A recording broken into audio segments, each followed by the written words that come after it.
ప్రజాపాలన పేరుతో ఏర్పాటు చేసే గ్రామ సభలు 6 గ్యారంటీలపై కూడా ఫోకస్ పెడతాయి.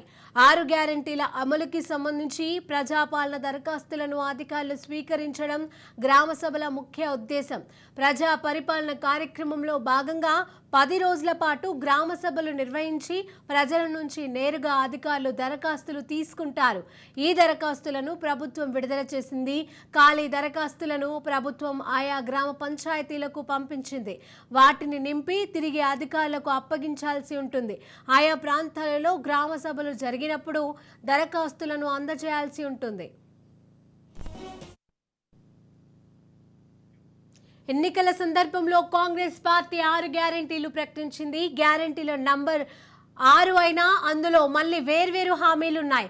అయితే 6 గ్యారెంటీలకు సంబంధించి ఒకటే దరఖాస్తు ఫారాన్ని లబ్ధిదారులు నింపాల్సి ఉంటుంది. తెలంగాణ ప్రభుత్వం అభయహస్తం పబ్లిక్ గవర్నెన్స్ అప్లికేషన్స్ పేరుతో దరఖాస్తు ఫారంలను సిద్ధం చేశారు అధికారులు. అన్నిటికీ ఒకే దరఖాస్తు సిద్ధం చేశారు. దరఖాస్తులో కుటుంబ వివరాలు పూరించాల్సి ఉంటుంది. కుటుంబ యజమాని పేరు, యజమాని పుట్టిన తేదీ, Aadhaar card number, ration card number, mobile number, వృత్తి, కులంతో పాటు కుటుంబ సభ్యుల వివరాలను ఇందులో నింపాలి. ఇక వీటన్నిటికీ సంబంధించి మరిన్ని updates Raj news input editor Koti Reddy అందజేస్తారు. కోటిరెడ్డి. శిరీష, ఈరోజు రాష్ట్ర ప్రభుత్వం గత ఎన్నికల సందర్భంగా ఇచ్చినటువంటి 6 హామీలను అమలు చేయడానికి కావాల్సినటువంటి కార్యాచరణని రూపొందించింది.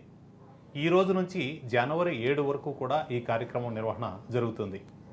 అయితే ఈ 6 గ్యారెంటీలలో మొత్తం 5 గ్యారెంటీలకు సంబంధించి ముందుగా దరఖాస్తు చేసుకోమన్నారు. ఇచ్చినటువంటి 6 గ్యారెంటీల్లో యువ వికాసం అనే దాన్ని మాత్రం ప్రస్తుతానికి వాయిదా వేశారు. అంటే ఏడాదిలోగా 2 లక్షల ఉద్యోగాలని భర్తీ చేస్తామని ముఖ్యమంత్రి ప్రకటించారు. కానీ ప్రస్తుతం ఈ దరఖాస్తులో ఆ మిగిలినటువంటి 5 గ్యారెంటీలకు సంబంధించి అందరూ కూడా అర్హులైన అందరూ కూడా దరఖాస్తు చేసుకోవాలని దీన్ని ప్రకటించారు. రేపటి నుంచి ప్రారంభమవుతున్నటువంటి ఈ కార్యక్రమం దాదాపు ఈ జనవరి 7 వరకు కొనసాగుతుంది. ప్రతి గ్రామ, వార్డు, మున్సిపల్ స్థాయిలో కూడా అన్ని చోట్ల అర్హులైనటువంటి ప్రతి ఒక్కళ్ళు కూడా దీనికి సంబంధించినటువంటి దరఖాస్తు చేసుకోవాల్సి ఉంటుంది. అయితే తంబురూలుగా దీని ఒక్కదానికి పూర్తి స్థాయిలో రేషన్ కార్డు అనే దాన్ని మాత్రమే తంబురూలుగా పెట్టారు. అంటే ఏ పథకాన్ని అర్హత ఉంది అని నిరూపించుకోవాలన్నా, ఏ పథకం యొక్క ప్రయోజనం పొందాలన్నా కూడా రేషన్ కార్డు అనేది మస్ట్ అన్నమాట. ఈ రేషన్ కార్డు ఖచ్చితంగా ఉండాలి అన్నప్పుడే ఇక్కడ మొదటి సమస్య మొదలవుతోంది. అయితే కార్యాచరణ ప్రభుత్వం ఏర్పడేంత 3 వారాలు కూడా కాకముందే వారు ఇచ్చినటువంటి హామీలు 6 దాదాపు 6లో 5 అమలు చేయడానికి సిద్ధం అవడం అన్నది ప్రజల్లో సానుకూల దృక్పథం వచ్చినప్పటికీ కూడా వీళ్ళు నిర్ణయించినటువంటి తంబ్రూల్ రేషన్ కార్డు అనేటువంటిది కొంత ఇబ్బందికరమైనటువంటి పరిస్థితి. ఎందుకంటే గడిచినటువంటి 10 సంవత్సరాల్లో ఇప్పటి వరకు ఒక్క రేషన్ కార్డు కూడా గత ప్రభుత్వం జారీ చేయలేదు.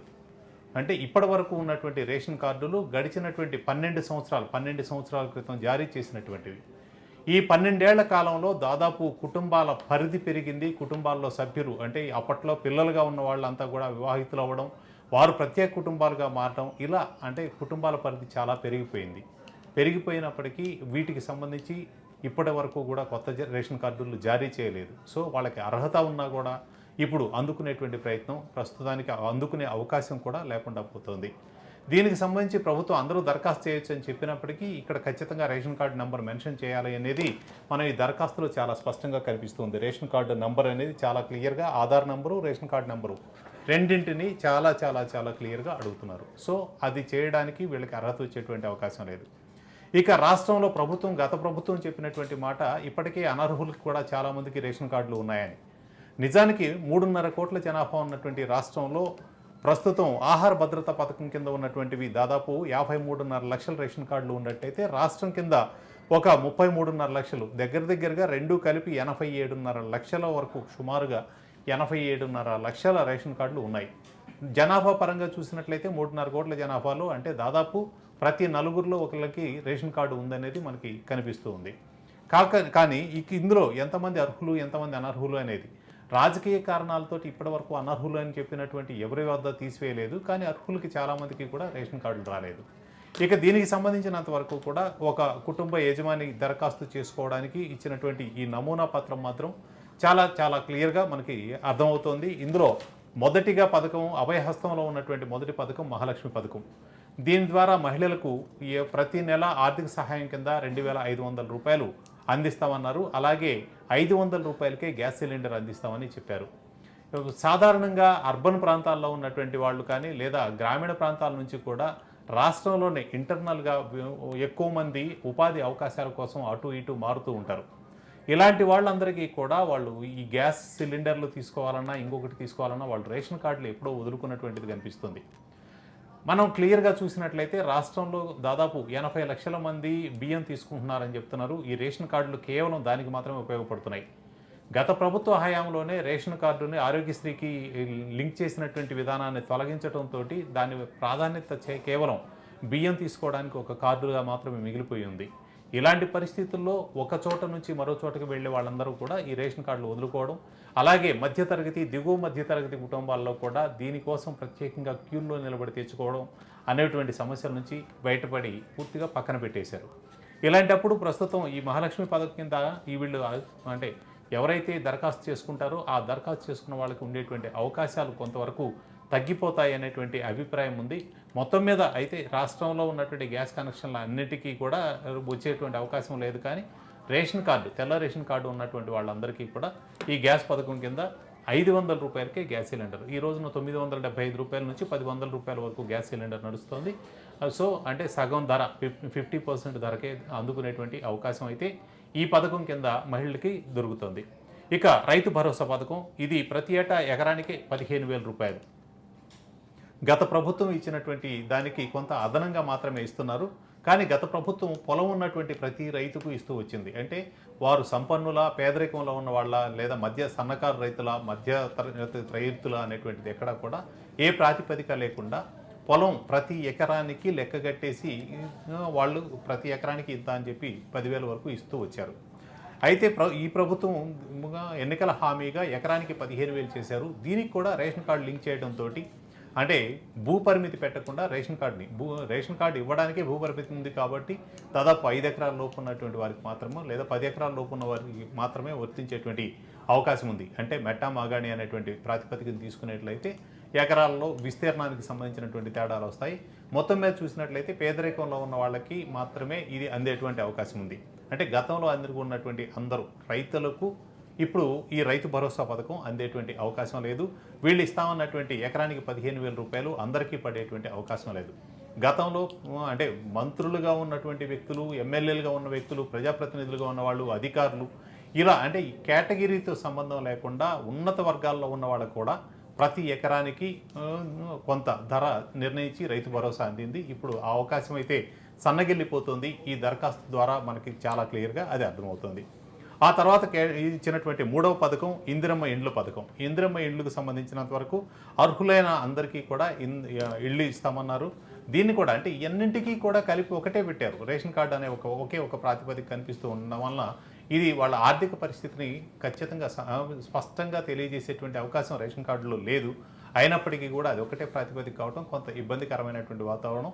అయినా కూడా ప్రస్తుతం ఇందిరమ్మ ఇండ్లు కావాలనుకున్న వాళ్ళకి దీనిలో సపరేట్ కాలమ్స్ ఇచ్చారు. మొదటగా అంటే అర్హులైనటువంటి కుటుంబం, ఇల్లు లేకుండా అర్హులైనటువంటి కుటుంబం ఒక కేటగిరీ అయితే, తెలంగాణ ఉద్యమంలో అమరులైనటువంటి ఉద్యమకారులకు సంబంధించి 250 చదరపు గజాల ఇంటి స్థలం కేటాయింపుకు సంబంధించినటువంటిది ఒక కాలం ఇచ్చారు. అంటే దీనిలో కనుక వాళ్ళు అర్హులైనట్లయితే ఎవరైతే తెలంగాణ ఉద్యమం ప్రత్యేక రాష్ట్ర సాధనలో అమరులయ్యారో ఆ కుటుంబానికి 250 చదరపు గజాల స్థలాన్ని కేటాయించడానికి అవకాశం ఒక కాలం ఇచ్చారు. అలాగే తెలంగాణ ఉద్యమంలో పాల్గొన్నారా లేదా, వాళ్ళ మీద కేసులు నమోదయ్యా లేదా, ఒకవేళ కేసు నమోదయ్యి ఉంటే ఆ ఎఫ్ఐఆర్ నెంబర్ ఏంటి, జైలుకు వెళ్ళి ఉంటే ఆ జైలు వివరాలు, ఎప్పుడు వెళ్ళారు, అంటే మనకు గతంలో స్వాతంత్ర సమరయోధులకు సంబంధించి ఎలా అయితే వాళ్ళకి సంబంధించినటువంటి వివరాలు సేకరించేవాళ్ళు, అదే తరహాలో వాళ్ళ మీద నమోదైనటువంటి కేసులు, వాళ్ళ ఎఫ్ఐఆర్ వివరాలు, వారు వెళ్ళినటువంటి జైలు తదితర అంశాలన్నింటినీ కూడా ఈ కాలంలో ఫిల్ చేయాల్సి ఉంటుంది.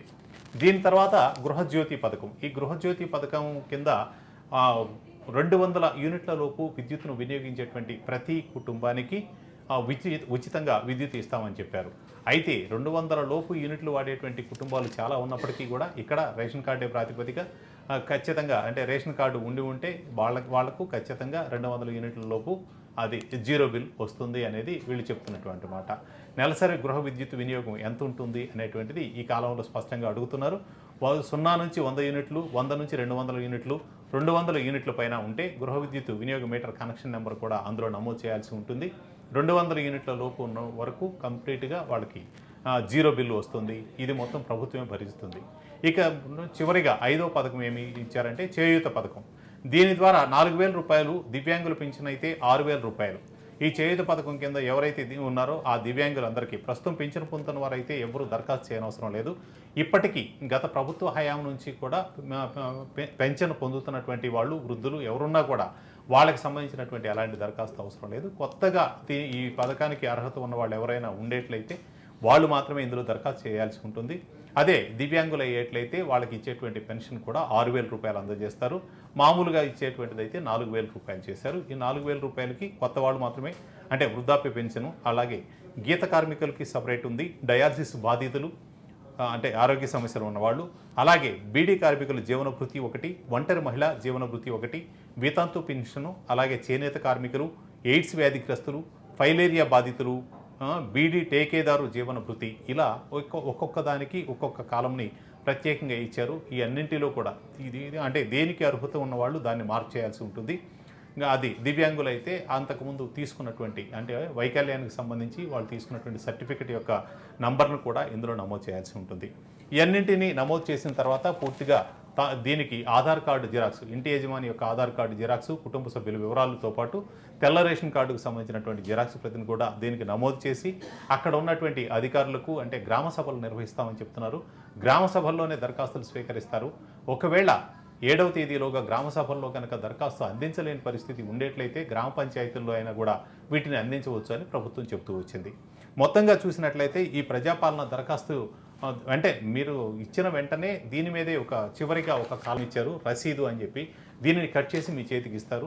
ఈ దరఖాస్తు సంఖ్య అవి నమోదు చేసి ఇవ్వడం వలన తర్వాత కాలంలో ఎప్పుడైనా మీరు దరఖాస్తు చేసినటువంటి దాని యొక్క ప్రోగ్రెస్ తెలుసుకోవడానికి అవకాశం ఉండేందుకు ఈ రసీదు సిస్టమ్ కూడా ప్రవేశపెట్టారు. మొత్తంగా చూసినట్లయితే కేవలం తంబురూలుగా పెట్టినటువంటి ఒక రేషన్ కార్డుతోటి కేవలం తెల్ల రేషన్ కార్డు అనేటువంటి ఒక్కదాన్ని తీసుకునే పూర్తిగా ఈ 5 పథకాలకి సంబంధించినటువంటిది వాళ్ళు 5 పథకాలకు సంబంధించినటువంటి పూర్తి స్థాయిలో దరఖాస్తు స్వీకరణకు ప్రాతిపదికగా తీసుకున్నారు. అంటే వీళ్ళు ఇచ్చినటువంటి గ్యారంటీలు 6 గత ఎన్నికల ప్రచారంలో కూడా ప్రస్తుత సీఎం అలాగే డిప్యూటీ సీఎంగా ఉన్నటువంటి రేవంత్ రెడ్డి, బట్టి విక్రమార్క ఫోటోలతోటి మేము గ్యారంటీ అంటూ ఇచ్చారు. ఈ 6 గ్యారంటీల్లో మొత్తం ఈ దరఖాస్తు కారణంగా మొత్తం 5 పథకాలకి ఒకేసారి దరఖాస్తు చేసుకునేటువంటి ఈ అప్లికేషన్ ఖచ్చితంగా 5ంటికి కూడా దరఖాస్తు చేసుకునేటువంటి అవకాశం కల్పిస్తుంది. ఇక ఇందులో చేర్చినటువంటి 6వది యువ వికాసం. యువ వికాసానికి సంబంధించి నిరుద్యోగులను వీళ్ళందరినీ కూడా ఒక ఏడాదిలోగా 2 లక్షల ఉద్యోగాలు భర్తీ చేస్తామని ముఖ్యమంత్రి ప్రకటించడం ఇందులో మనం స్పష్టంగా చూడవచ్చు. అంటే ఈ దరఖాస్తు ద్వారా వెంటనే అయ్యే అవకాశం లేదు కాబట్టి దానికి ఉద్యోగ ప్రక్రియకు సంబంధించి టీపీఎస్సీ నిర్వహించాల్సినటువంటి పరీక్షలు, విధి విధానాలు ఉంటాయి కాబట్టి అవి ఇంకా ఖరారవ్వలేదు. అవి అయిన తర్వాత నిరుద్యోగులను కూడా ఎంపిక చేసేటువంటి అవకాశం ఉంటుంది. ఇది Shirisha. Right, thank you Koti Reddy.